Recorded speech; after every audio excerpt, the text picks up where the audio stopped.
حضرت شیخ احمد مجدد الفسانی علیہ رحمہ فرماتے ہیں، جو شخص اپنے اوپر 10 چیزوں کو لازم کر لیتا ہے تو لازمی نتیجہ یہ ہوتا ہے کہ وہ متقی بن جاتا ہے۔ وہ 10 چیزیں کون سی ہیں؟ ماہ صیام کے ان حسین لمحوں میں ہمیں وہ 10 اوصاف اپنے اندر پیدا کرنے چاہیے تاکہ ہم متقی بن جائیں، اور متقی اللہ کے محبوب بندے ہیں۔ تقوی اختیار کرنے والے اللہ جل شانہ کی رحمتوں کے خاص مستحق ہیں۔ جنہیں تقوی کا نور نصیب ہوتا ہے وہ اللہ کی رحمتوں کے سائے میں آ جاتے ہیں۔ اگر ان پر مصائب، آلام، مشکلیں آتی ہیں تو ان کے تقوی کی وجہ سے اللہ انہیں راستے عطا کر دیتا ہے۔ وَمَن يَتَّقِ اللَّهَ يَجْعَل لَّهُ مَخْرَجًا وَيَرْزُقْهُ مِنْ حَيْثُ لَا يَحْتَسِبُ۔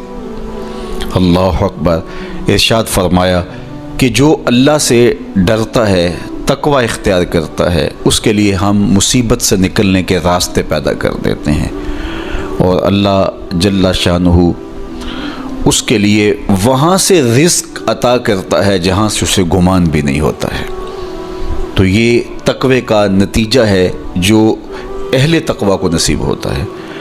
تو حضرت شیخ نے 10 وہ امور بتائے جو اپنے اوپر لازم کر لینے سے تقوی نصیب ہوتا ہے۔ سب سے پہلی بات آپ فرماتے ہیں زبان کو غیبت سے بچائے۔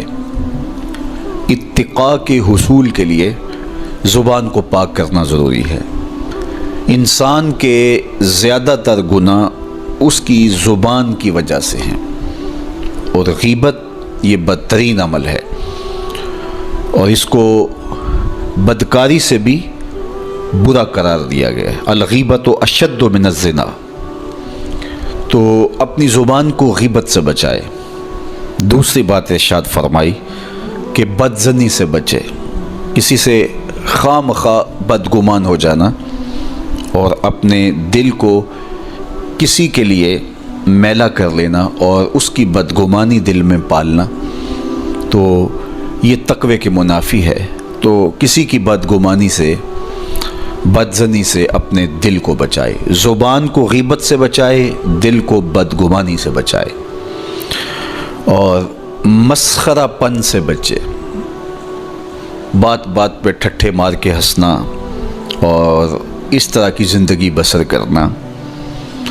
اور آج کل تو جب بھی دوست احباب اکٹھے بیٹھتے ہیں تو سنجیدہ اور متین باتیں کم ہوتی ہیں، زیادہ وقت لطیفوں میں ہی کٹ جاتا ہے۔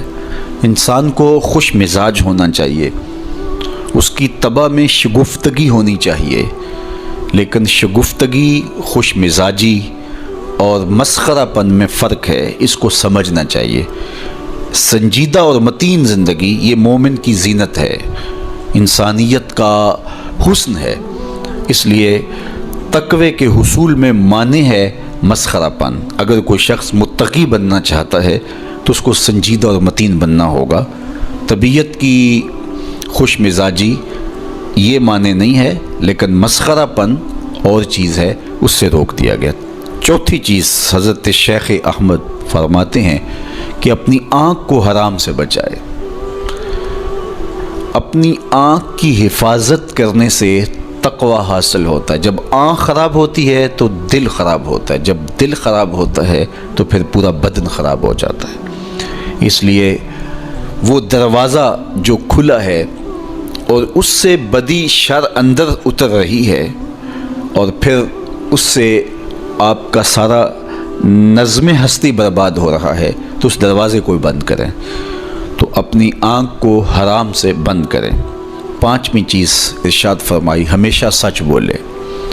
جھوٹا شخص کبھی متقی نہیں ہو سکتا۔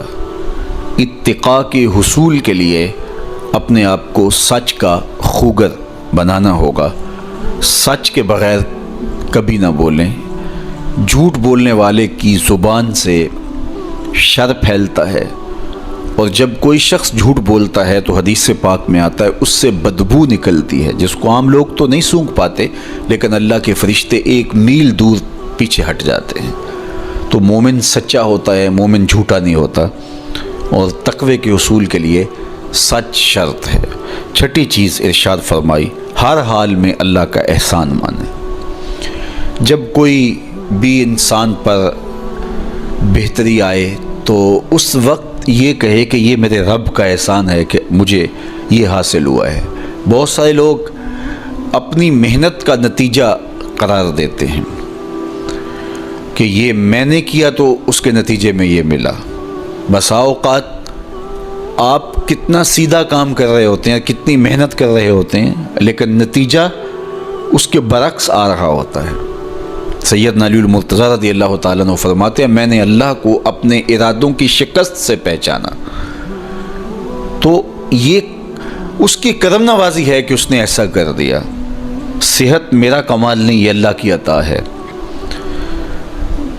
علم میرا کمال نہیں، یہ اللہ کی عطا ہے۔ لہجوں کی خوبصورتی یہ اس کی عطا سے ممکن ہے۔ اس نے آنکھوں میں روشنائی رکھی، اس نے توفیق عمل نصیب فرما دی، اس نے اچھائی کی راہوں پہ گامزن کیا۔ ماہ صیام میں روزہ رکھنے کی توفیق ہوئی، صلاۃ التراویح میں حاضری کا موقع میسر آیا، دیگر صالح اعمال تلاوت کلام مجید نصیب ہوئے، تو مت سمجھے کہ یہ کوئی میرا کمال ہے۔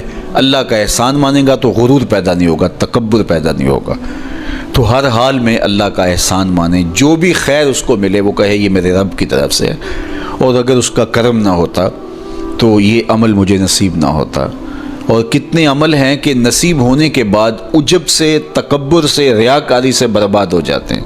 کیتی کتری پئی کھو محمد تے سکہ بنیا زردہ، کتنے عمل ہیں کہ برباد ہو جاتے ہیں، تکبر آ گیا، عجب آ گیا، ریاکاری آ گئی، تو یہ اس کی طرف سے ہی ہے۔ تو جب یہ کہے گا تو عجب، تکبر، غرور کچھ پیدا نہیں ہوگا، تو پھر عمل قبول ہوگا اور انسان تقوی کی منزل تک پہنچے گا۔ ساتویں چیز، اپنا مال راہ حق میں خرچ کرے، ناحق راستے پر ایک درہم بھی خرچ نہ کرے۔ کمایا ہوا مال راہ حق میں خرچ کرنے سے اتقاء کی دولت نصیب ہوتی ہے۔ اللہ قیامت کے دن بندے کے قدم اپنے حضور سے ہٹنے نہیں دے گا جب تک اس سے 3 سوال نہیں کر لے گا۔ ان میں سے ایک سوال یہ ہوگا کہ مال کمایا کہاں سے، مال خرچ کہاں کیا۔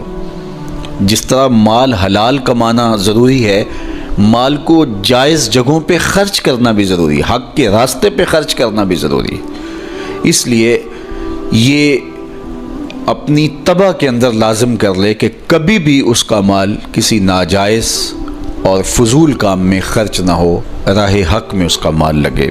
8ویں چیز، نفس کے لیے کبھی بڑائی بلندی نہ چاہے، اس سے طبیعت میں سرکشی آئے گی اور تقوی کے راستے میں یہ عمل مانے ہے۔ اور نمازوں کی حفاظت کرے۔